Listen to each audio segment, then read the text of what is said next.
Hey there guys, welcome to Retro Newsstand. We are continuing our adventures with the Starlog family of magazines, specifically Fangoria with issue number 2. The cover feature for Fangoria number 2 was Prophecy the Monster movie. We also got advertisements for Fantastic Art, The Making of Phantasm, War of the Worlds, Dracula, Nosferatu, and more. This was the October issue and it features 15 different segments. Without wasting any more time, we're going to jump into the first one, which is our welcome letter. Basically, at the beginning of the welcome letter, they apologize for the delay on issue number 1. They kind of briefly explain that they had to change their name from Fantastica to Fangoria.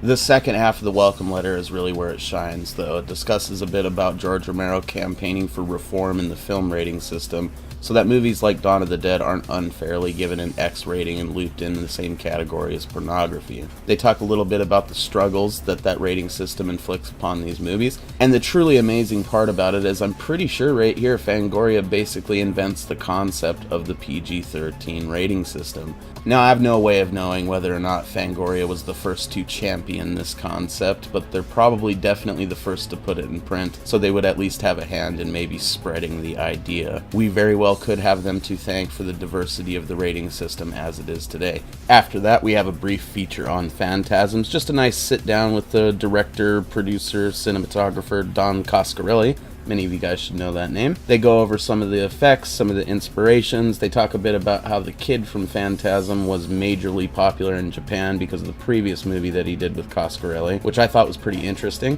You get a brief little featurette on Angus Scrimm and how he's quickly becoming one of the most iconic horror villains. And he talks a bit about future projects. I do have to throw out a big cheers to Fangoria for the spoiler warning at the beginning of the article. Even though they do go in depth, they don't really do much to spoil the entire movie though. So it seemed a bit unnecessary, but it was nice of them to take the precaution. If you're a fan of Phantasm, it's an interesting read. It's interesting to hear about the plans this director had for the future and knowing the differences of how things actually turned out.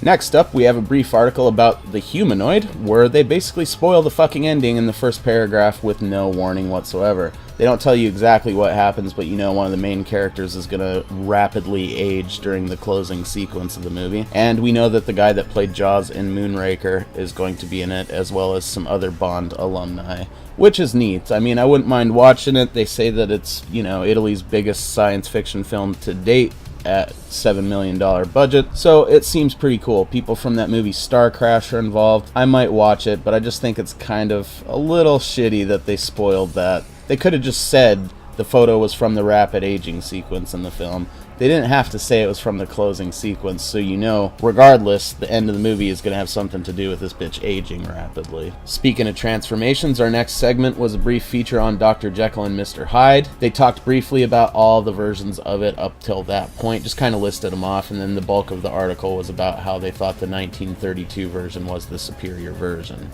They went over all the camera work, some first stuff done in this, like the first time a camera was ever rotated 360 degrees on its axis for a shot. And they went over all the special effects, which was pretty fascinating to say the least.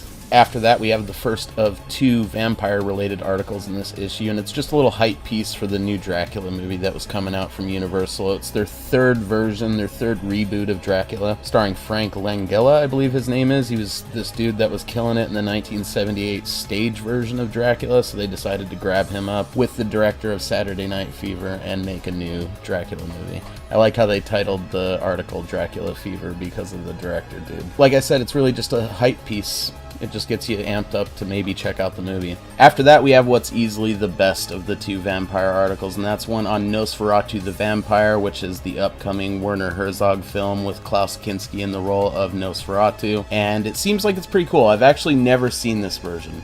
I know, I probably should have. But what I find interesting about this article, as great as it is the fact that they directly contradict it in the write-in segment. If you remember right, I said that there was problems with the English language version, so they were talking about bringing over the German language version. I just think it's weird that they wouldn't have edited their own article. I mean, they published this at the same time. Clearly, the Nosferatu article was written prior because the guy was asking about the Nosferatu article. so they probably should have amended it or whatever you call it, but you know what? They're still starting out here. I'm going to give them a few breaks on things like that. Overall, great article, though. They talk about how they had to dye 10,000 fucking white rats black, and then they licked off most of the blacks, so they ended up gray. It's pretty cool. The town that they were trying to film in had recently just had a rat epidemic that they eradicated, so they weren't going to let them film the rat sequences there, so they had to go to a neighboring town.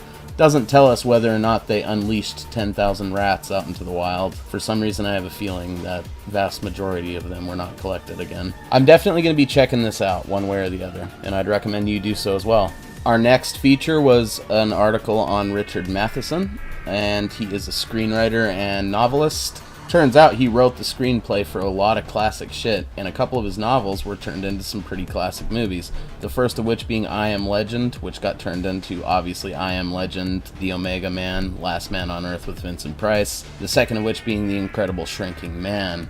But the thing that intrigued me the most was it turns out this dude wrote one of the first ever horror short stories I ever heard. I was read this story by my grandpa, and I still have this book to this day that contains the short story.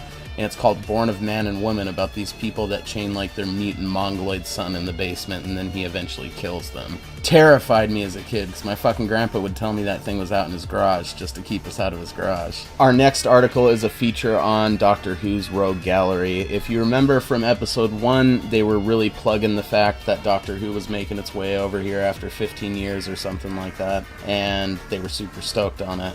And this is basically just a primer for everybody to get ready for the new episodes. After reading this article, you'll be familiar with all the different races of fucking aliens and opponents that the Doctor's going to be going up against. And it's just, like I said, a good primer to get you set for those new episodes.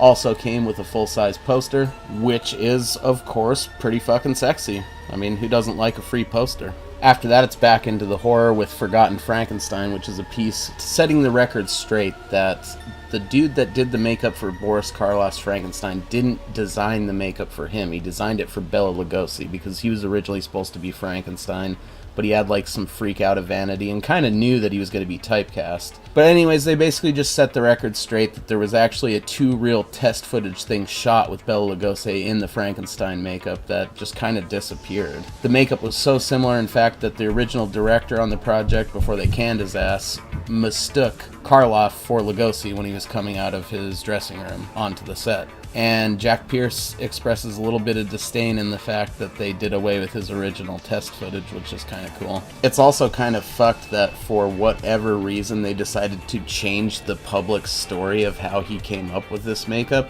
because a lot of people were under the impression that he made it for Karloff to build up that Boris Karloff monster myth. And that as soon as he heard Karloff was cast, he rushed out to grab a copy of the novel to try and find a description of the monster. In reality, that's all bullshit. He designed the makeup for Bela Lugosi. Eventually, the director that was assigned to the project at the time came up with the bolts on each side of his neck, and that's where the makeup was born. Anyway, moving on, we have what is clearly the showcase article of the issue, and that's an in-depth interview with Robert Bloch. Many of you guys know him as the author of Psycho, which was eventually adapted into one of the most classic fucking horror films of all time. Fangoria really for the first time steps up to the plate. Obviously, it's only their second issue, and they've only had one interview so far. But in this interview, they really show how they can properly ask, like, the perfect balance of questions between stuff relating to horror, stuff relating to censorship, stuff relating to the politics of the time, and it's amazing how almost all of the political stuff that they do talk about applies directly to the shit that we're dealing with today. It's really kind of a legendary interview, I would say. This is one of those things that will forever, for me, go down as a classic Fangoria segment, and I highly recommend that you guys check it out. After that, we have our cover feature, which is a brief sneak peek at Prophecy, the monster movie. This is one of my favorite movies of all time as far as horror films go, and especially of creature features. Essentially, it's about like Adrian from Rocky and her husband going out in the woods on some environmental work, and it turns out that this company's been dumping chemicals into the fucking water, and it's creating these big, like, mutant creatures and shit. There is a mutant bear that's like 20 foot tall searching for its bear cub, It's going around wrecking motherfuckers, and it's just a good, fun movie. It's just a good, fun monster in the fucking woods movie. That's all you really need, and that's all I can really say about it. I found out through this article that they actually hired ballet dancers in lieu of muscle-bound fucking stuntmen to portray the monster inside of the suit, because they would give it a more graceful approach, and when filmed at high speed, it definitely worked out good. They talk a lot about the effects in the film. It's just basically your standard sneak peek, and it was everything I would have needed to get fired up to see this movie as a kid. After this, we get a segment on the remake of War of the Worlds. Essentially, this director guy was like obsessed with it. The studio he worked for, Universal, I believe it was, owned the rights to all this shit, so he just kept making movies based on it. And he decided to remake the story as a more contemporary thing or whatever. So they went about updating the shit and getting, you know, better special effects and all that. And that's all kind of detailed in the article. There's some beautiful fucking still shots. And it's enjoyable. It's just kind of at this point it feels like a little too much. And after that, of course, we have the Fantastic Art segment featuring Carl Lundgren, creator of fantasy. Carl Lundgren is 31 years old, and he started his career making rock music posters before he moved on to underground comics and then eventually novel covers. He has some nice paintings in here. It's got like a modern yet fantasy yet maybe sci-fi thing going on with the first dragon there. He obviously is an accomplished artist, and it's kind of cool to hear that he has a spot in the upcoming J.R.R. Tolkien calendar in 1980. So definitely check that out when it comes out, guys. So, and of course, like last time, we're going to end it with Monster Invasion, the up-to-the-minute warning of what's coming your way. They added in TV, which I don't believe was in the first issue, and they're advertising Flash Gordon, Jason of Star Command, Mighty Mouse, Spider-Woman, and then we're on to the movies. They talk a bit about some various films here. I actually didn't read that first part. I just went on to the next recommendation, which was Chomps, the first entry from Hanna-Barbera Productions, the first live entry. Didn't even know that was a thing. So, puppy looks pretty disturbing. Don't really know what to think about that. After that, we got War of the Insect Gods, The Man Who Could Work Miracles, The Brood, which my mom actually bought me when I was 13, and this movie kind of fucked me up for life. That fetus scene, you know? You OGs know what I'm talking about. Then we got The Day the World Ended, Gray Stroke, and then we're into the stuff section. Looks like they're advertising the Don Post Facehugger mask, which looks fucking amazing. I know a couple of people on Facebook. I might actually tag in an image of this that would quite enjoy it. And then we have a pinball contest put on by Starlog for Star Trek pinball art. Make sure to get your shit in before the deadline on September 14th. Got a couple of books, The Year's Best Horror Stories, Series 7, and Nosferatu the Vampire. And they're introducing the classified ads. And there is a couple of things advertised here, like film and music from Alien to Westworld. Some guys selling some soundtracks. And we got 3905 West Lawrence Avenue, Chicago, Illinois. The first Chicago Star Trek Center. We got posters, books, stills, uniforms, models, blueprints, and more. So first up for the Postal Zone, we got Mike Truesdale writing in asking whether or not Jaws 3 is indeed going to be a comedic spoof of the first films. And Fangoria goes ahead and confirms that, at least at the time, that was the official plan. It was set to be called National Lampoon's Jaws 3 People Nothing. It was going to be co-produced by people that worked on Animal House and people that worked on the first two Jaws films. And it's just interesting to look back on this and see this tidbit, this little relic of a time when that was totally the batshit crazy idea they were going to run with. After that, we got Tony Grady writing in about a deleted scene from Alien that he was curious whether or not it was going to be in the US release, since the Canadian version was presented without the scene. Fangoria goes ahead and assures them that the scene was indeed filmed but was scrapped from the final project because it, you know, interrupts the pace of the movie, which makes sense, I guess. Our next write-in comes from Rob Martin, and it's my second favorite write-in next to the one about Jaws 3. He's inquiring about an old Armor All commercial that had this rot monster created by Jim Danforth that was supposedly yanked from the air because the monster was too hideous. And Fangoria basically explains that yes, indeed, a bunch of whiny bitches came and complained. That was a very small but vocal group of viewers, and so they ended up pulling it from the air, redeveloping it, and putting it back out later or something like that. It's just interesting because it has almost nothing to do with horror, but everything to do with monsters and special effects at the same time. And it shows you that even back in 1979, people were whining about fucking arbitrary things that have no real effect on them, just to get it yanked off the air because there's something about it they don't like. After that, of course, you got the guy asking if there's going to be more fantasy and less horror or whatever, and even in issue 2 here, Fangoria confirms that yes, they're going to do fantasy and sci-fi, but horror is going to remain their main focus.